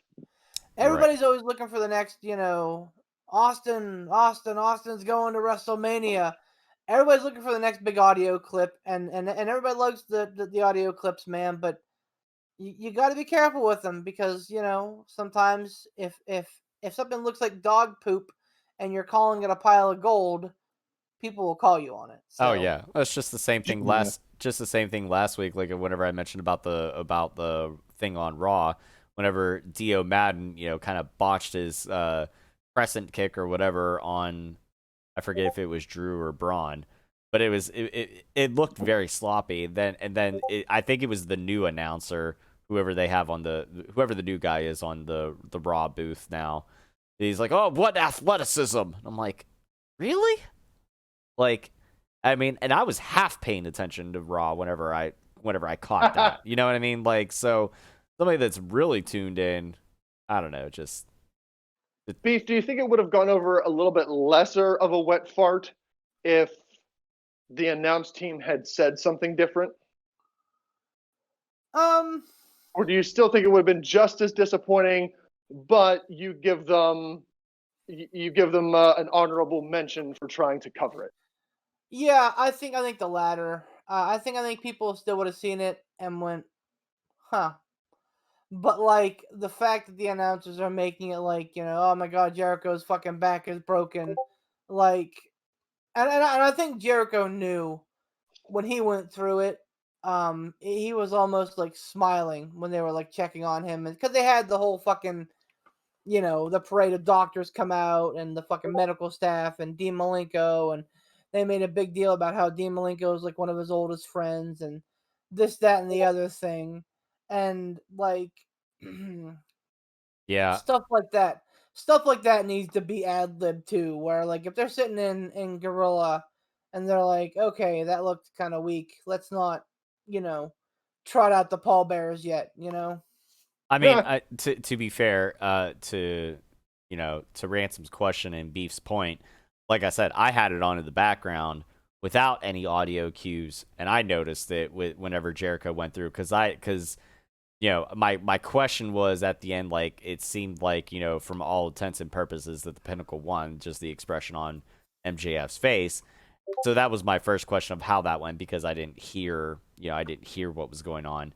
I just saw. But then whenever I saw Jericho fall through, I was kind of like, well, that was fucky. That's fucky looking, And it bears, and I know that we are getting along on the tooth here, boys. Very much so. Poot. But it bears noting that AEW is very sensitive to like audiences, in that they have like when they first started, they did this the first like sensory inclusive event. Yeah. Great. But you also need to realize that other people with disabilities are watching your programming. So like if I can't hear what's going on and I'm just seeing it, if I can't figure out who, and obviously we can figure out who won the match, but if we can't figure out how it happened, that's a problem. So, again, like Ransom said, man, they're a fledgling company. They'll get passes for now. 5 years from now, God willing that they're still around and kicking and, kicking ass. Yeah, probably not. It's probably gonna be like, all right, AEW, like, all right, Tony, like, what the fuck are we doing here? But for now, you chalk it up and you say, hey, man, great match. Weird ending, but great match all around, and we learn for next time. Honestly, so I know, guys. I promise I know. I honestly think it goes back to the whole Matt doesn't. Hardy thing. He doesn't know. From that event where he got concussed halfway through the Yeah. match. I think when that shit went down, I think that kind of like put a lot of red lights on in Tony Khan's mind. He's like, all right, we need to be a little bit smarter about this and how we are protecting people. But then, yeah, like you guys said, having wrestlers take fucking 2 unprotected chair shots in the same match, like, what are we doing here? Yeah, I agree. Maniac, anything that you want to add in here before we wrap this up in a nice little burrito? Well, if you get a chance, lately A&E on Sunday nights has been doing a documentary series Yes. on WWE legends. They've done Stone Cold Steve Austin, Roddy Piper. This past week was Macho Man Randy Savage. I haven't gotten to watch that one yet, but if you get a chance, check that out. They're very interesting, very good watches. Yeah, definitely. As well as WWE Most Wanted Treasures, which is kind of like a Antiques Roadshow meets WWE thing where they're looking for wrestlers' lost gear that WWE wants to put in their archive. I saw that because I saw the thing. I think I sent it to the guys. I don't remember. I saw it somewhere online on Facebook or something, and it was one of the guys rolled up, and they were with the Undertaker, and they found like his, like the original like purple jacket thing. Yeah, that's good shit, man. And they found his Phantom mask. Yep. That he wore when Mabel crushed his face. Yep, I saw. Yep, I sent that clip to you, Beef and Ransom. If you get a chance to scroll back up through the chat a little bit, it's in there. But that was the one thing I sent you guys that just like the other day. I did see that come across. In that episode, they also visited Kane to get one of the try to get the original Kane mask. Nice. And unfortunately, he did. And spoiler alert, he didn't have it, but he had the second version of it. Okay. Yeah, it's some of that stuff. I know for Taker it might have been hard. You could see he's kind of like, well, it kind of belongs with the WWE archives and stuff like that. So good on him for doing that. I have seen those biographies on A&E being advertised, and I think Booker T is actually going to be an upcoming one too. I think he's this coming week. Yeah. Yeah. So is the 3rd season of Dark Side of the Ring coming out soon? Yeah. I think it started tonight. Yeah. Oh, I can't wait for that. I need to go back and watch those. It's Brian Pillman tonight, I think. Yeah. Oh my. Yeah, because on Dynamite last night, whenever there was the big tag team #1 contender match, who's a platinum Max Caster from the Acclaim made a reference to the Varsity Blondes. He's like, you'll both end up on Dark Side of the Ring or something like that. So he's oh shit. Oh yeah, he's very on point. Very on point. But yeah, definitely. I if I get a chance, I'm gonna go check out those A&E ones. They look like they're good stuff. Speaking of good stuff, they are. All good things must come to an end, and unfortunately, or fortunately, depending on your perspective, this episode is going to be coming to an end now. So we're going to wrap this thing up because it's burrito time. And I want to thank the Midcard Maniac, the bastard, Pat, for being with us tonight. Thank you, Pat. Thank you for having me again, guys. Yeah, no problem, man. You keep sending in those questions, and we'll keep having you on as long as you keep stumping us. So yeah. I got one in the wheelhouse for next time. Oh shit! Let's be civil. Let's be civil now. Yes. I don't want to have to do a video where it's strictly based on you. He'll do it. He'll fucking do it. I know he'll do it. That's what I'm afraid of. On that note, thank you once again to Pat, the Midcard Maniac. We also want to thank our sponsors. First of all, this is not nepotism. Nope. Is it nepotism? Ransom? Yes, It is. That's a throwback there. It's not nepotism, but we'd like to thank our first sponsor, Mr. Casual Gaming Dad. You can catch his page over on Facebook, over on YouTube, and over on Twitch at Casual Gaming Dad 84. And check out the videos that he/I do, because they're always entertaining. And we have a lot of fun. We do Among Us on Tuesday nights. We do the Monday Night Mario Kart stuff. Gonna start throwing in some Mario Party since that's online now. So I mean, we have a good time. Get involved and come on by and hang out and watch some good old playthroughs of a variety of video games. Also, we want to thank Mr. Sean Tischler, all the work that he does up in Central PA, bringing the